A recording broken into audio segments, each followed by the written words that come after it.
आशिकी का गम हम पिए जा रहे हैं, तेरा नाम लेकर हम जिए जा रहे हैं।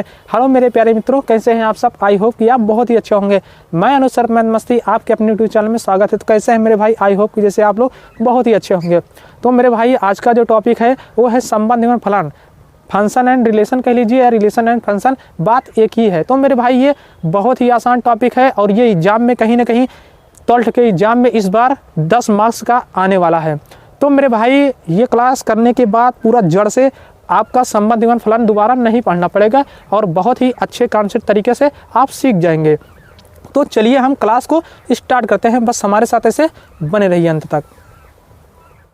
तो मेरे भाई जैसा कि आप यहाँ पे स्क्रीन पे देख सकते हैं क्या, संबंध एंड फलन, फंक्शन एंड रिलेशन। तो फंक्शन एंड रिलेशन मेरे भाई बहुत ही आसान टॉपिक है और ये पहला ही चैप्टर 12th का है हमारा और ये 10 मार्क्स का आएगा।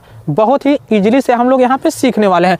तो मेरे भाई संबंध एवं फलन अर्थात फंक्शन एंड रिलेशन। तो मेरे भाई रिलेशन कभी एक व्यक्ति में नहीं बन सकता है, बहुत इंपॉर्टेंट। किसी एक पार्ट का रिलेशन नहीं हो सकता मेरे भाई। संबंध बनाने के लिए, रिलेशन बनाने के लिए हमेशा 2 व्यक्तियों की आवश्यकता पड़ती है। 2 या 2 से अधिक व्यक्ति हों, लेकिन एक व्यक्ति में रिलेशन कतई नहीं बन सकता। क्योंकि मेरे भाई मेरा खुद का संबंध देख लीजिए, जैसे आप एक क्या है, जैसे आप एग्जाम्पल में ले सकते हैं माँ पिता का संबंध, भाई बहन का संबंध, दोस्त दोस्त का संबंध। तो मेरे भाई संबंध कभी भी अकेला हो ही नहीं सकता। संबंध बनाने के लिए कम से कम 2 व्यक्ति या 2 से अधिक व्यक्ति की आवश्यकता होती है। तो मेरे भाई यहाँ पे जो संबंध है वो पारिवारिक रूप से हटकर है, क्योंकि मेरे भाई इसको हमें मैथमेटिकल फॉर्म में समझना है और बहुत ही आसान चीज़ें हैं। तो यहाँ पे आप देख सकते हैं संबंध से 3 बात निकल के आती है। पहली बात है मेरे भाई स्वतुल्य संबंध, रिफ्लेक्सिव रिलेशन। क्या होता है मेरे भाई, ये इसकी डिफिनीशन कहती है x comma x belong to R. जो एलिमेंट खुद के बराबर हो, अर्थात ना खुद से छोटा हो ना खुद से बड़ा हो, वो खुद के बराबर हो, वो स्वतुल्य होता है।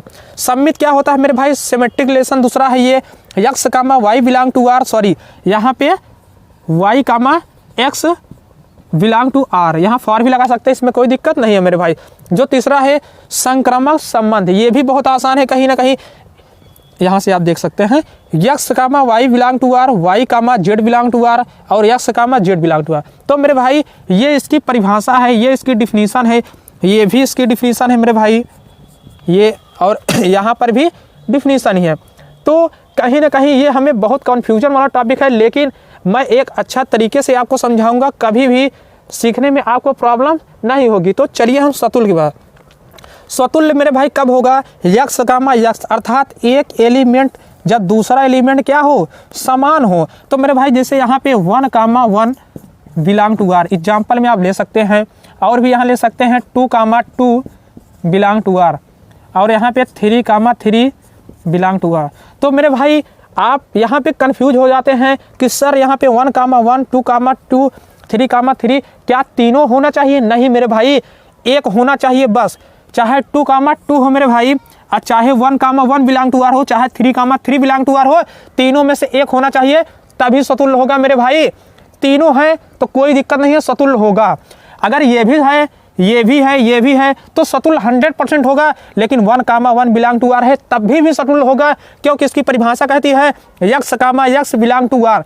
जैसे बहुत सारे यहाँ पे आप कॉन्सेप्ट आप समझते हैं तो कहते हैं सर यहाँ पे 1 कामा 1, यहाँ पे 2 कामा 2 3 कामा 3 क्या तीनों हो चाहिए? नहीं मेरे भाई, तीनों कभी भी नहीं, हमें तीनों की आवश्यकता नहीं है। एक एलिमेंट दूसरे एलिमेंट के बराबर हो बस, स्वतुल्य 100% होगा। तो मेरे भाई यहाँ पे आप देख सकते हैं, यहाँ पे 1 कामा 1 बिलोंग टू आर ले सकते हैं, 2 कामा 2 3 कामा 3, एक एलिमेंट जरूरी है बस, क्योंकि परिभाषा ही कहती है एक एलिमेंट दूसरे एलिमेंट के बराबर रहे बस। हमें जरूरी नहीं है कि जितने हमारे संबंध में हो तो पूरा होना चाहिए, 1 कामा 1 भी 2 कामा 2 भी 3 कामा 3 भी, ये सब गलत बातें हैं मेरे भाई। हमेशा एक एलिमेंट हो बस अपने खुद के बराबर है, वो 100% स्वतुल्य होगा। सममित क्या होता है मेरे भाई, सममित बहुत ही आसान है। आप देखें क्या, यहाँ पे 1 कामा 2 बिलोंग टू आर, तो यहाँ पे मेरे भाई 2 कामा 1 भी बिलोंग टू आर यहाँ पे होगा, 100% होगा। ये जरूरी नहीं है कि 1 कामा 2 और 2 कामा 1 है तो ये तो 100% स्वतुल्य है, ये तो 100%, सॉरी मेरे भाई 100% ये सममित है। लेकिन आप कहेंगे क्या सर यहाँ पे और भी जैसे एलिमेंट आ गए 1,3 या 3,1 बिलोंग टू आर, तो कोई ज़रूरी नहीं है कि यहाँ पे 3-4 अवयव यहाँ पे बन रहे होंगे, हमें एक की आवश्यकता है बस, क्योंकि इसकी परिभाषा क्या कहती है मेरे भाई, x, y belong to R, y, x belong to R, किसी दोनों में से बस इतना ही हमारा है तो वह 100% क्या होगा, सम्मित होगा। ये 100% सम्मित है मेरे भाई। संक्रामक क्या कहता है, संक्रामक पहला एलिमेंट दूसरे के बराबर, दूसरा तीसरे के बराबर, तो पहला और तीसरे का संबंध होना चाहिए। जैसे आप यहाँ ले सकते हैं मेरे भाई एग्जाम्पल में क्या, 1,2 belong to R, 2,3 belong to R, तो 1,3 बिलोंग टू आर 100% होना चाहिए। ये एक एलिमेंट हो बस मेरे भाई, ये 100% या संक्रामक होगा। अगर गलती से यहाँ पे 1,2, और भी एक बात यहाँ पे क्लियर है मेरे भाई संक्रामक में, जो कि बहुत ही कंफ्यूज करने वाली टॉपिक है, ये एलिमेंट समान होना चाहिए। ऐसा नहीं है कि यहाँ पे x ले ले, यहाँ पे y ले ले, यहाँ पे a ले ले, यहाँ पे b ले ले, तो मेरे भाई कहीं ना कहीं गलत हो जाएगा। ये जो मैं परिभाषा आपके स्क्रीन पर दिखा रहा हूँ, ये 100% सत्य नियम है और 100% यही पेपर में आपको करना है और 10 मार्क्स का आएगा, जो कि बहुत ही आसान टॉपिक है।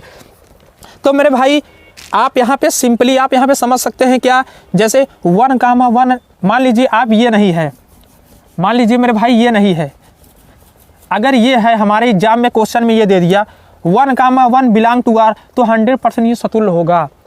जरूरी नहीं है कि तीनों एलिमेंट हो, 2,2 भी हो, 3,3 हो, 4,4, इससे मतलब नहीं है, कतई इससे मतलब नहीं है मेरे भाई। एक एलिमेंट खुद के बराबर हो वो 100% सतुल्य होगा। और यहाँ पर भी 1,2, 2,1, क्योंकि एक एलिमेंट दूसरे एलिमेंट के उल्टा हो मेरे भाई, तो वो सम्मित 100% होगा। अगर अब यहाँ पे बहुत ही एक इम्पॉर्टेंट बात निकल आई, मान लीजिए कोई क्वेश्चन था हमारा मेरे भाई, वो सतुल्य भी हो गया, वो सम्मित भी हो गया, वो संक्रामक भी हो गया, तो तीनों से एक बात निकल के आती है। क्या आती है मेरे भाई, इन तीनों से एक बात निकल के आती है।